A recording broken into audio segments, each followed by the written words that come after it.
Nyarlathotep by H.P. Lovecraft. Nyarlathotep, the crawling chaos. I am the last. I will tell the audient void. I do not recall distinctly when it began, but it was months ago. The general tension was horrible. To a season of political and social upheaval was added a strange and brooding apprehension of hideous physical danger. A danger widespread and all-embracing, such a danger as may be imagined only in the most terrible phantasms of the night. I recall that the people went about with pale and worried faces, and whispered warnings and prophecies which no one dared consciously repeat or acknowledge to himself that he had heard. A sense of monstrous guilt was upon the land, and out of the abysses between the stars swept chill currents that made men shiver in dark and lonely places.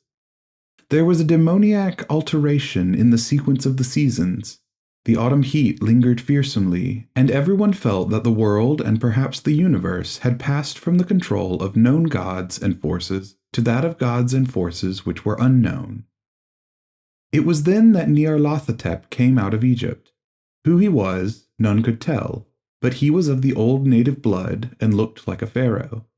The fellahin knelt when they saw him, yet could not say why. He said he had risen up out of the blackness of 27 centuries, and that he had heard messages from places not on this planet.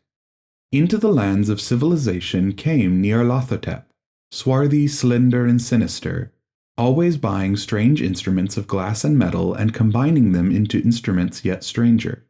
He spoke much of the sciences, of electricity and psychology, and gave exhibitions of power which sent his spectators away speechless, yet which swelled his fame to exceeding magnitude. Men advised one another to see Nyarlathotep, and shuddered, and where Nyarlathotep went, rest vanished, for the small hours were rent with the screams of nightmare. Never before had the screams of nightmare been such a public problem. Now the wise men almost wished that they could forbid sleep in the small hours, that the shrieks of cities might less horribly disturb the pale, pitying moon as it glimmered on green waters gliding under bridges, and old steeples crumbling against a sickly sky. I remember when Nyarlathotep came to my city, the great, the old, the terrible city of unnumbered crimes. My friend had told me of him, and of the impelling fascination and allurement of his revelations, and I burned with eagerness to explore his uttermost mysteries. My friend said that they were horrible and impressive beyond my most fevered imaginings, that what was shown on a screen in the darkened room prophesied things none but Nyarlathotep dared prophesy, and that in the sputter of his sparks there was taken from men that which had never been taken before, yet which shewed only in the eyes. And I heard it hinted abroad that those who knew Nyarlathotep looked on sights which others saw not. It was in the hot autumn that I went through the night with the restless crowds to see Nyarlathotep, through the stifling night and up the endless stairs into the choking room, and shadowed on a screen I saw hooded forms amidst ruins, and yellow evil faces peering from behind fallen monuments. And I saw the world battling against blackness, against the waves of destruction from ultimate space, whirling, churning, struggling around the dimming, cooling sun. Then the sparks played amazingly around the heads of the spectators, and hair stood up on end whilst shadows more grotesque than I can tell came out and squatted on the heads.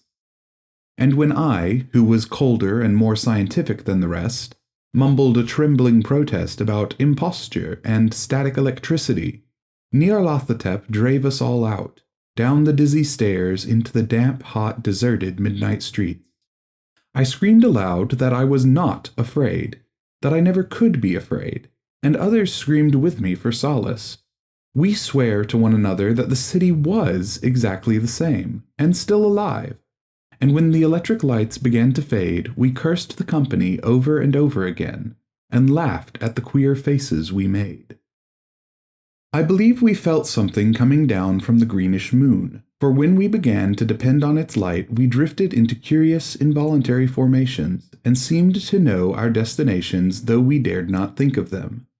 Once we looked at the pavement and found the blocks loose and displaced by grass, with scarce a line of rusted metal to shew where the tramways had run. And again we saw a tramcar, lone, windowless, dilapidated, and almost on its side. When we gazed around the horizon, we could not find the third tower by the river, and noticed that the silhouette of the second tower was ragged at the top.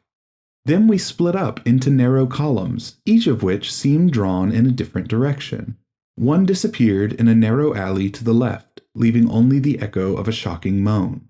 Another filed down a weed-choked subway entrance, howling with a laughter that was mad. My own column was sucked toward the open country, and presently felt a chill which was not of the hot autumn. For as we stalked out on the dark moor, we beheld around us the hellish moon-glitter of evil snows. Trackless, inexplicable snows, swept asunder in one direction only, where lay a gulf all the blacker for its glittering walls. The column seemed very thin indeed as it plodded dreamily into the gulf. I lingered behind, for the black rift in the green-litten snow was frightful, and I thought I had heard the reverberations of a disquieting wail as my companions vanished. But my power to linger was slight. As if beckoned by those who had gone before, I half floated between the titanic snowdrifts, quivering and afraid, into the sightless vortex of the unimaginable. Screamingly sentient, dumbly delirious, only the gods that were can tell.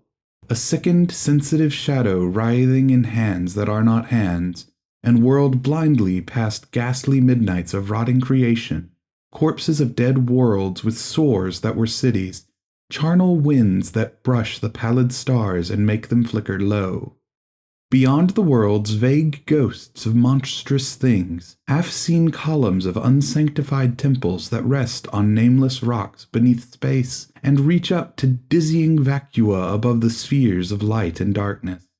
And through this revolting graveyard of the universe the muffled maddening beating of drums, and thin monotonous whine of blasphemous flutes from inconceivable, unlighted chambers beyond time, the detestable pounding and piping whereunto dance slowly, awkwardly, and absurdly the gigantic, tenebrous, ultimate gods, the blind, voiceless, mindless gargoyles, whose soul is Nyarlathotep.